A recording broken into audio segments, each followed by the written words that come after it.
Here to score it for us is the master of disaster public relations specialist, Mike Paul. Mike Paul, known as the reputation doctor. Well, there's a court of law and there's a court of public opinion. Mike Paul is a crisis PR and reputation management expert. Is all about reputation. Got some tips on rebuilding those reputations. You first have to be transparent and then be accountable for your actions. He's got to get on the truth train right now. There's no ifs or buts in a true apology. You must speak directly to the issues that you've been involved with. You're going to have an across-the-board solution that is more than words, and you got to have actions.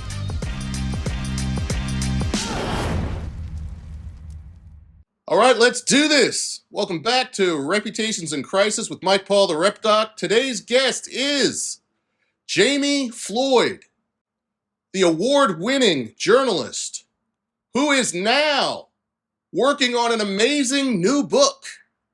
She will be an author of a civil rights hero. The name of the book is Dream Interrupted, Searching for Thurgood Marshall and the Struggle to Save the Soul of a Nation, published by Little Brown.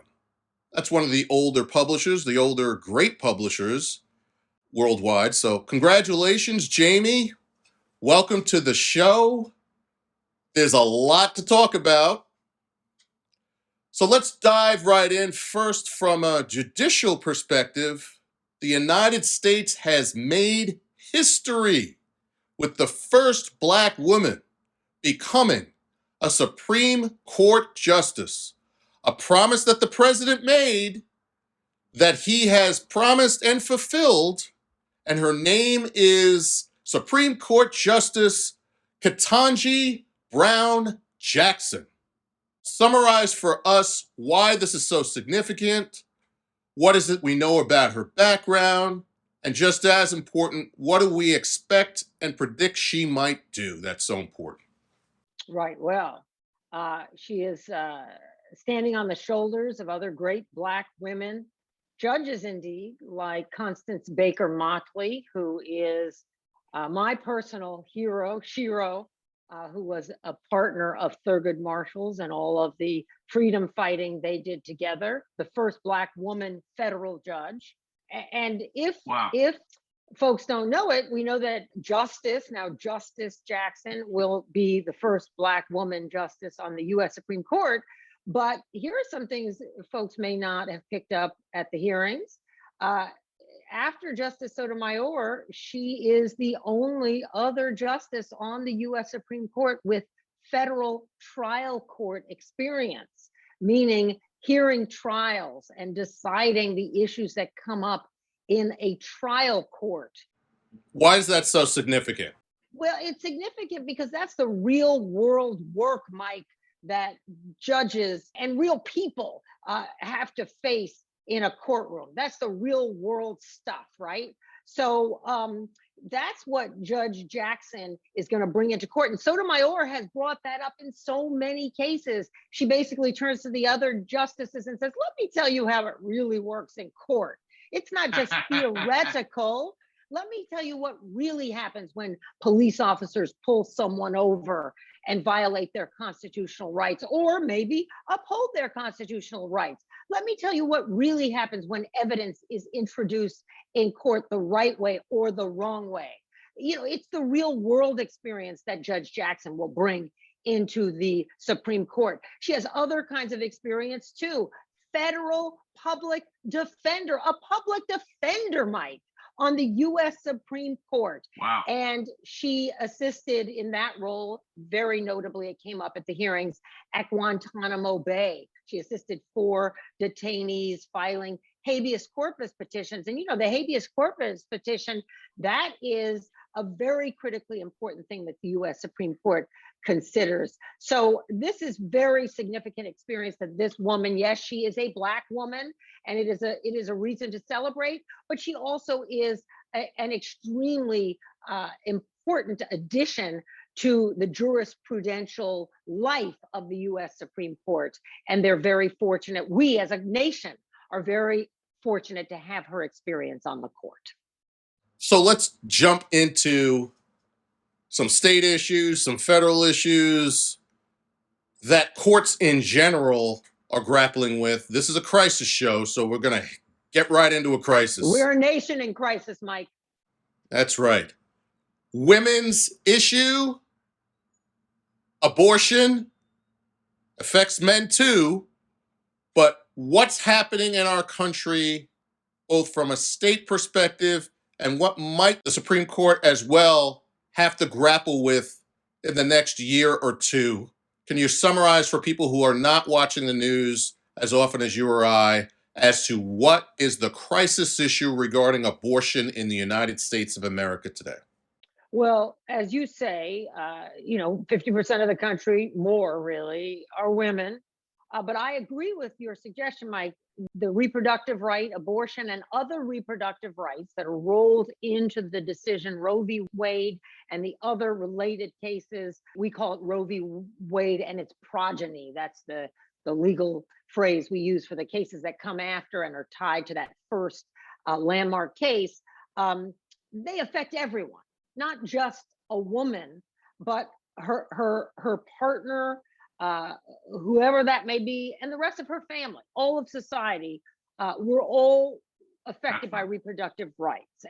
And Judge Jackson, of course, declined to explain her own position on abortion and other reproductive rights, given that the issue is currently this term before the court. And there's a chance that Roe v. Wade, that seminal case, will be overturned before Judge Jackson ever gets to the U.S. Supreme Court. But let's talk about the universe of abortion cases, because it is a whack-a-mole around the country with abortion rights. Over the weekend, the big news in this arena was that a young woman, 26-year-old Lisel Herrera, was charged with murder in South Texas because of a, quote, self-induced abortion. She was arrested and she was supposed to be arraigned tomorrow. The Starr County District Attorney's Office would have prosecuted the case, but then it announced rather abruptly yesterday, Monday, that it was asking the judge to dismiss the murder charge against the woman. And all of this came, let me just give you the context of where she lives, in Rio Grande City. It's a community of about 14,000 people, very small community on the Mexico border. And a grand jury actually indicted her for this murder on March 30 for causing the death of a fetus or embryo through a self-induced abortion. All of this might coming in the context of Texas Bill SB 8.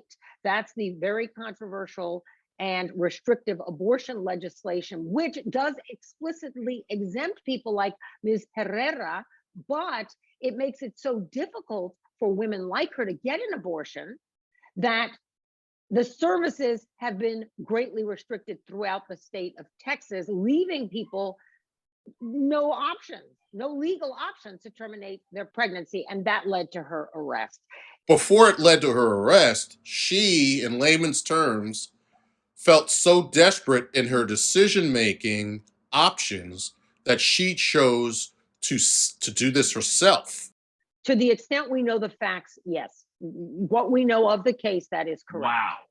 Yes, Wow. I mean, the indictment is sealed. It's a secret as grand jury proceedings are. The facts are somewhat secret. And so it was unclear whether she had assisted someone else or induced her own abortion. But yes, it seems fairly clear that that's what happened. And it's very rare for women to be prosecuted in this way. But given the hostility against women and their right to an abortion, I would not be surprised to see increasing use of the prosecutorial function against women as their rights, their legal right to an abortion, becomes far and far less accessible, as it is in Texas. Why, for those who are watching, who see these extremes, why in 2022 are we seeing these types of extremes? This is one example, a horrible example of a choice that someone would have to make. But why are we seeing such extremism in general with the opposing side of others saying this is how far we are going to move to make sure people understand our view? This is an example that needs to be made of this person. I'm not even seeing her as a person. This is an issue that now allows us to have such punitive damage to a person who seeks with this desperate move to make this choice. Well, Mike, it's a great question. The abortion issue has always been one of the most emotional, most contentious, most vitriolic debates in our country, with people just talking right past each other. And it does all come down to this question of religiosity versus science, with some people really believing that life begins at conception, and other people believing that at some point life begins, and at some point as the fetus develops, life begins, but we can determine with science when that is. And that's what Roe v. Wade is all about. Let's switch gears a little bit and jump into another topic now. The John Lewis Voting Rights Act, which was the first promise, or one of the first promises from President Biden.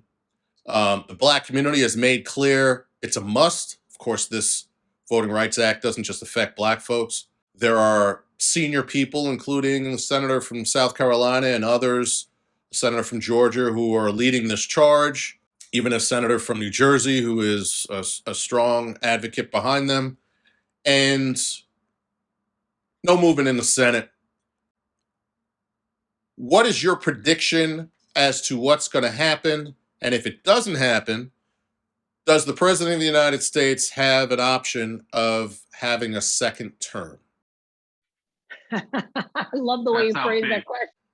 That's how big an issue it is for. If we gave you the election, right?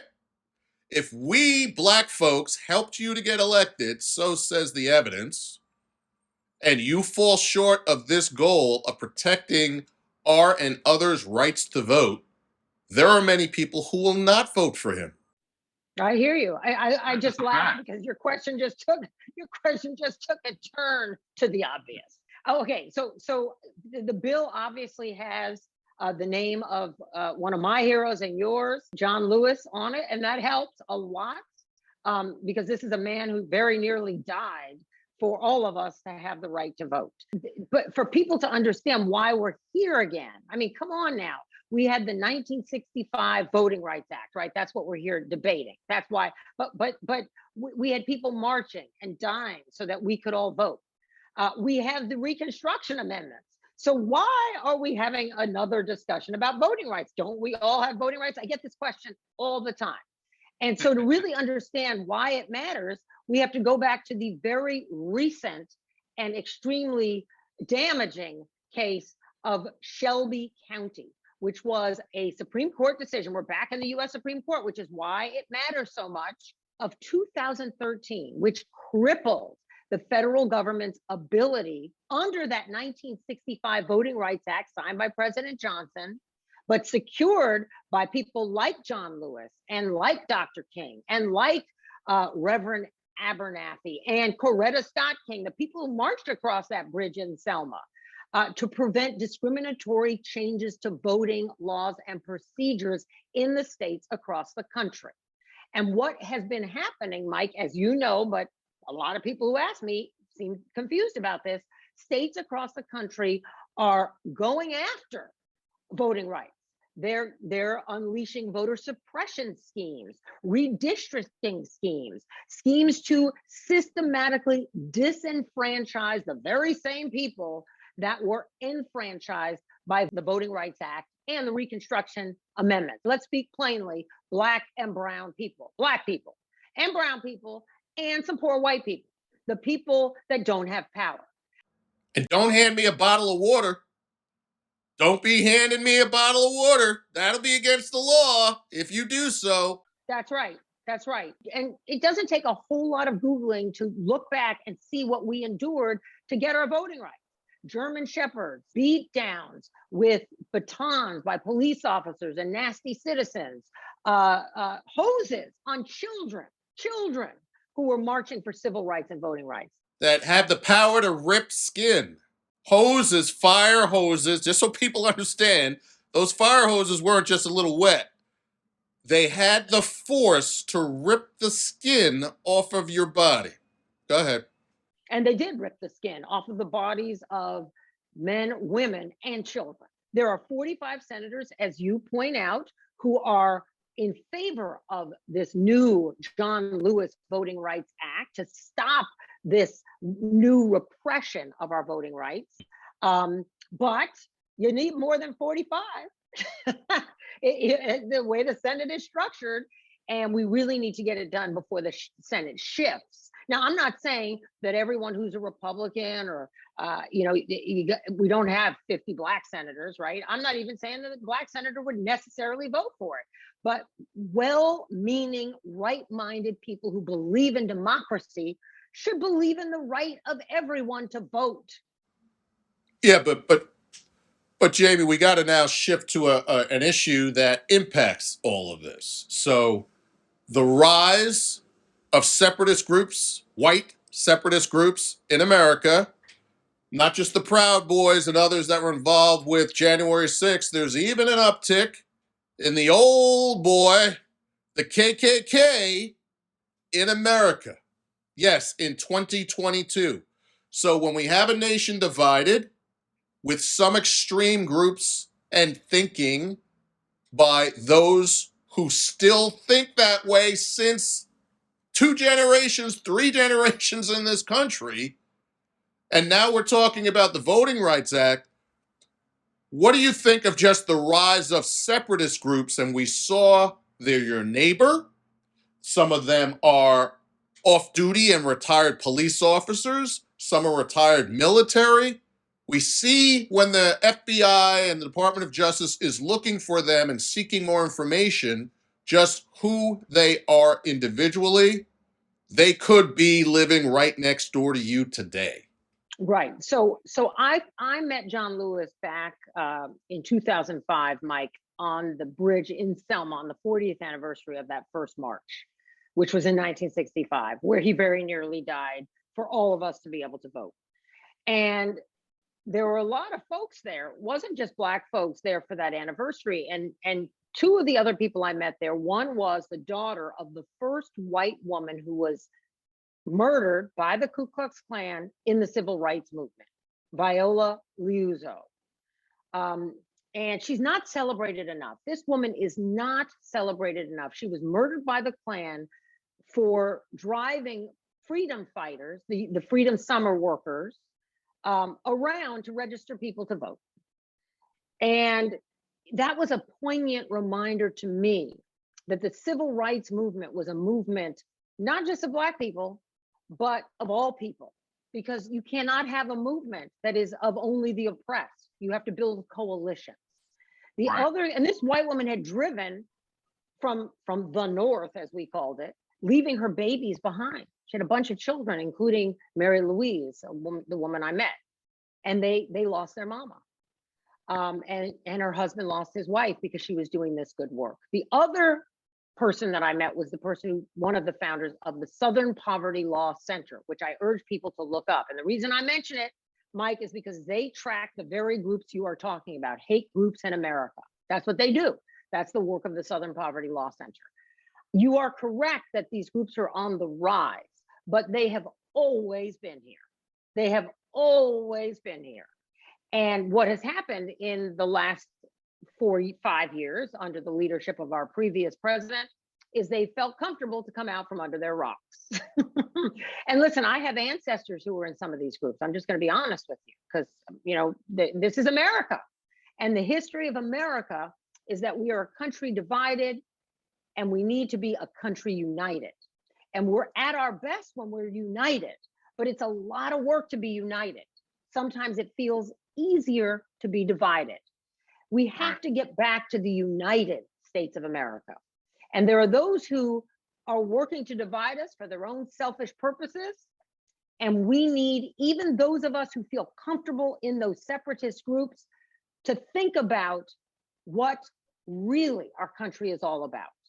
It is about moving forward to that better place on the arc of the moral universe. It is not about sitting in our misery, our anger, our hate. You don't feel good when you hate. You don't feel good when you hate. Just speak to yourself truthfully. You feel good sitting in that hate? No, you don't. Right.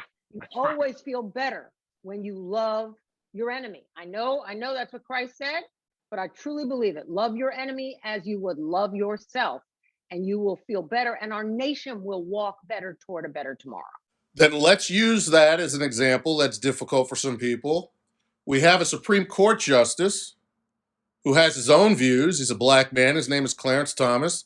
And his wife, Ginny, allegedly was very involved with the planning and execution of the January 6th riots. A sitting Supreme Court justice who happens to be a black man, a conservative, and a Republican, whose wife, with so-called proof, we're going to see how far the allegations go, was personally involved with the January 6th riots and rising to the point where people are calling not just for his wife to be punished, but for the Supreme Court justice to not only be punished himself, but potentially calls for him to step down as a Supreme Court justice. What say you of these charges, and how could this potentially play out? So I am actually in favor of lifetime appointments for the Supreme Court. And we don't have to talk about why here, because that's not the subject of this show. But the court I clerked at, the California Supreme Court, actually had a recall option. If the public got annoyed with the judge, you could be recalled. My judge was not recalled, but some judges were. So that is something we could consider for our court. I don't like it. It makes it too political. But there are times when I do wonder about the lifetime appointment. There is no mechanism for this court to police itself. All that happens here is John Roberts calls Justice Thomas in. They have a conversation. There's no evidence that Justice Thomas knew anything about Ginny Thomas's interactions with Mr. Meadows or the White House on January 6th, let alone that he approved it or approved of it. They may completely wall themselves off from one another when it comes to his business and her business. I don't know what happens in their household. I know in my own household, I wall myself off. My husband doesn't know what my sources are, for example. I don't know who his clients are. He's a criminal defense attorney. We're very good about that. So I will give Justice Thomas the benefit of the doubt on that. I do think that for the life of his judgeship or just his time on the U.S. Supreme Court, his wife's political activities have been a problem for him. And it is better for the life, it's not just this last thing, the life of his time. And for justice, it is much better to have a partner who understands the mission of the court, the mission of the justice, and the need for the partner to be involved in activities that are not going to delegitimize that justice in the eyes of the public. And Clarence Thomas already headed to the court with difficulty. I will point out, ironically, that he was the justice who replaced Thurgood Marshall. Not just in terms of being the black male seat on the U.S. Supreme Court. Now we have another black person on the U.S. Supreme Court, so that's good. That's great. That's wonderful. But there was sort of a, in the eyes of many people, tragic irony in the selection of Clarence Thomas, because though they had very similar backgrounds, black men from the segregated South, making their way up to great success in the world, they were ideologically completely polar opposites in terms of their views of race and the world and how it intersects with opportunity, equality, and outcome. Two more subjects. One is, what do we expect this summer in dealing with the cops and the black community especially? We've talked about a lot of different subjects. Will they be marching just for the Voting Rights Act, for example? Will they be marching, sadly, because we expect more deaths? I wish I didn't have to say that, but it's what normally happens. And then after talking about that subject, I want to get into your book before we close. But let's talk for at least a couple of minutes here about what we're expecting this summer. It's going to be hot, both down south and on the East Coast and on the West Coast. Will it be hot just from a temperature perspective, or will it be hot because we were going to see more people marching in the streets that look like you and I? Well, some of what we see with regard to law enforcement depends on law enforcement. I'm terribly troubled, deeply disturbed that we've not seen more progress since the murder of George Floyd. There's a lot of noise, a lot of conversations, a lot of big ads taken out in newspapers. What would progress look like? What would progress look like? Progress looks like real change, C-suites that look like you and me, real hiring change, real reform at the legislative level, both federal, state, city. Now, there were some changes. I don't want to say there weren't, because I reported on them. We covered them. There was nibbling around the edges of change. So there were some changes. I don't want to pretend there weren't changes, bail reform and the like. But first of all, there's a whip back against that. We're having some whiplash. Oh, bail reform. Well, now look at all the crime. It's because of bail reform. I'm here to tell you it is not because of bail reform. And that we can have another show. We can talk all about that. But any change we did have was small and incremental and is being reversed in many places. And people aren't even paying attention to that. Let me frame it a little bit here, Jamie, so people understand. So there's two types of major reforms that people are looking at, and they all don't look like us, right? So one is there's a big uptick in crime around the nation, and many people are blaming Black people for that crime. We have some mayors and some police commissioners that are now Black, and those crimes still continue. So that's one issue.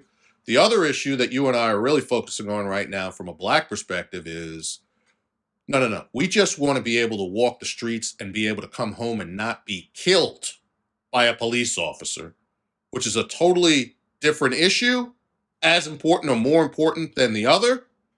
And that's part of the divide in the conversation when you deal with the police, Black folks, and crime in general in this nation. Crime is upticking. A lot of people think it's Black folks that are doing it. And then Black folks are saying, no. The bigger issue is we just want to come home at night and not be killed by a police officer. And that is still the biggest issue in our nation.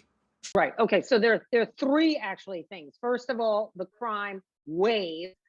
We really have to look at data, not what law enforcement tells us, not what we feel when we walk on the subway. I mean, is crime really up? I mean, that's the first. And which crimes are up? Which crimes are up? So there's that. And where are they up? What's happening in Washington, D.C. is different from what's happening in, say, Portland or San Francisco or a small community in Iowa. So there's that. And we put that aside. And who's really responsible? And does it have anything to do with the reforms or not? That's a big thing to unpack. That's number one. Number two is exactly what you mentioned, the very thing that launched Black Lives Matter in the first place, the death of young and not young Black people, and not just Black men, at the hands of law enforcement or pseudo law enforcement. And I feel that hasn't changed at all. I mean, George Floyd, that's right. Black women too, that's what I said. And George Floyd was a horribly egregious example caught on tape, but where's the change? Where is the change? The names just keep coming. So that, and that requires the kind of structural evolutionary change that we just have not seen. And we're, it's as Michelle Alexander calls the prison, the carceral system, the new Jim Crow. And that continues as well, by the way. Yes, we're seeing some change in that system, some change, but we still have punitive excess, as my friend Jeremy Travis and Bruce Western, they're doing a wonderful series at the Brennan Center called Punitive Excess and the ongoing nature of our carceral system. But we, on the regular, you and me walking down the street, or more to the point, our sons have to worry about whether they make it home. That's not changed. And then there is the third, economic opportunity. Economic opportunity. Who gets hired? Who gets promoted? Who gets retained? Who gets fired? What people are paid? Equity in the workplace. And I feel there's been a whole lot of change there at all in any industry. So that's my frustration with the post-George Floyd era. And when George Floyd was murdered, gave his life for the cause, I was cynical. I said, well, okay, everybody's talking about hope and change. We'll see. 6 months from now, let's see what's happened. 1 year from now, let's see what's happened. I certainly knew 2 years out, we'd be pretty much back where we'd started. And we are. And so how do we get there? It's leadership. It's leadership. So marching this summer, yes, I think there will be marching this summer, but it needs to be organized, concerted for a purpose. And I would agree with you, that purpose needs to be voting rights. Let's get back behind the original issue, voting rights. Let's get that bill passed. Let's all get out there and march for a cause. I mean, yes, we're angry, but let's not get out there and burn our own neighborhoods and loot. Let's not do that. No looting. That's bad. We don't need to be arrested, put in jail. Let's get organized at the local level, but across the nation, communicating, because we have social media now, which we did not have in the 60s, 70s, and 80s, and get a concerted voting rights march going nationwide in the name of the great John Lewis. That's what I would argue for. That's what I hope for. And we may see it happen. We may see it happen. And last but certainly not least, you're writing a book, a new book on Justice Marshall, a hero to many. Let's repeat the name: Dream Interrupted, Searching for Thurgood Marshall and the Struggle to Save the Soul of a Nation. I love the subhead as much as I like the title. And explain how you came up with the name, and explain the title, and summarize for us what we should expect when the book comes out, maybe a year or so from now.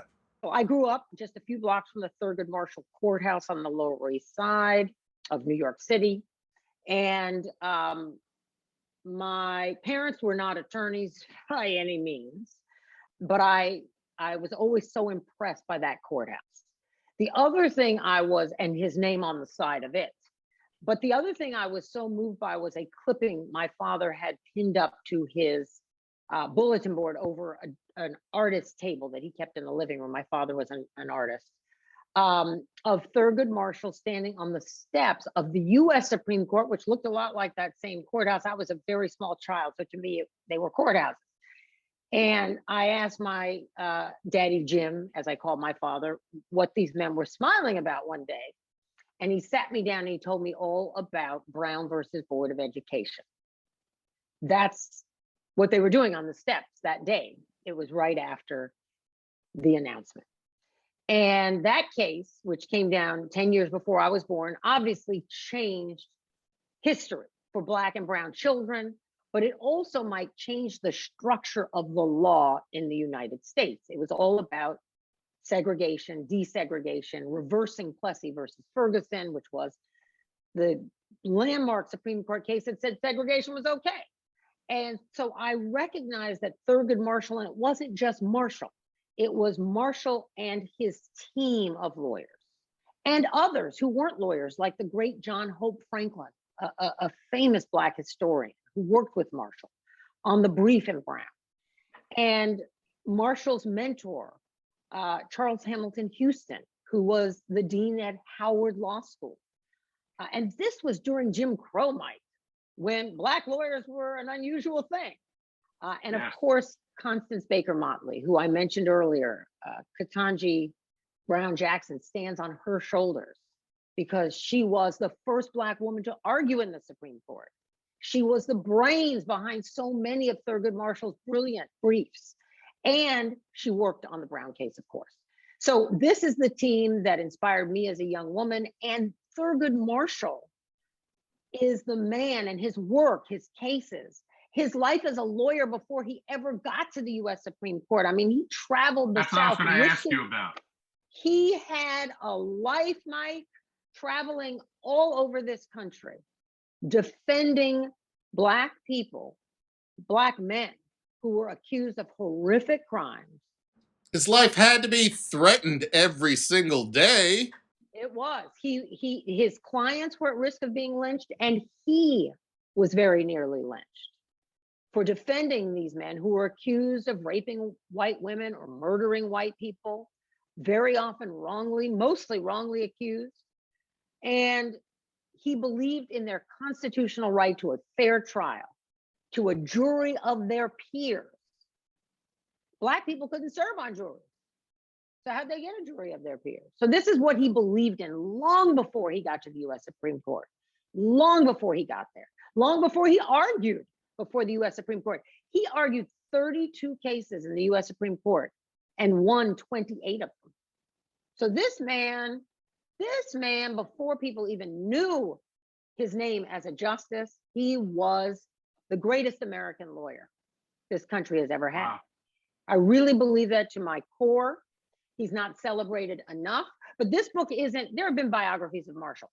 This book is about our search now for the legacy of Marshall, what his words can teach us now, what his dream was for our better nation, for the perfect union, and how that dream has been interrupted. The schools are still segregated. Our people are still incarcerated. The jury system is still broken. All the things he fought for. And he would want us to keep fighting. So what are the lessons he gives us that we can take forward in the work that he needs us to keep doing? That's what the book is. What an amazing book we look forward to.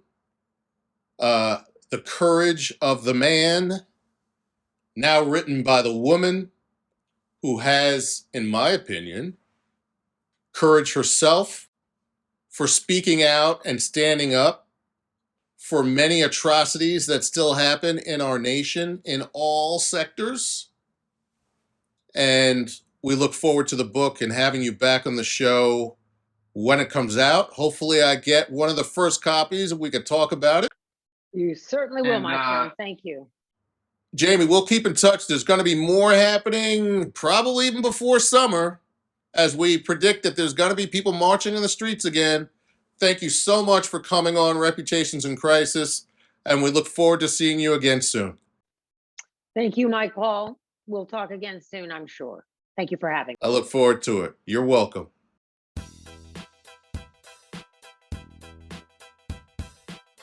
And today's t-shirt is Stop Violence Against Women.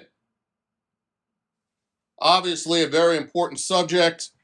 We talked today about a female Supreme Court justice. We talked today about abortion. We talked today about issues that affect everybody. But we really want to focus on women in today's show to let them know that we care about them, that we love them, that we respect them, and that we as men can stand alongside them on important issues like this, violence. Thank you.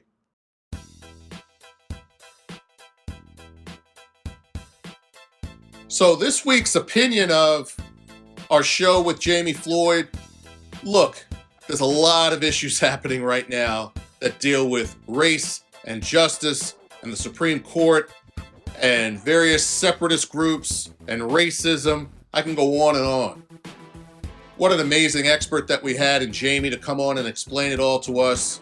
She's also going to write a tremendous book about Thurgood Marshall. We look forward to that. I predict it's going to be a hot summer. I predict we're going to have a lot of issues that we're going to be grappling with from a race and justice perspective. I think that people will be marching in the streets. Who knows? We might be joining them. But stay tuned for more. There's very important issues from a judicial perspective, from a civil rights perspective, and from a race and justice perspective that we have to not only keep our eye on, but perhaps participate in ourselves. More soon. And thank you so much for tuning into our program, Reputations in Crisis with Mike Paul the Rep Doc. And remember, less head work, more heart work, peace. And remember to follow us on YouTube and also in our podcast versions on Apple Podcasts, Google Podcasts, and Spotify. Have a terrific week. We'll see you soon.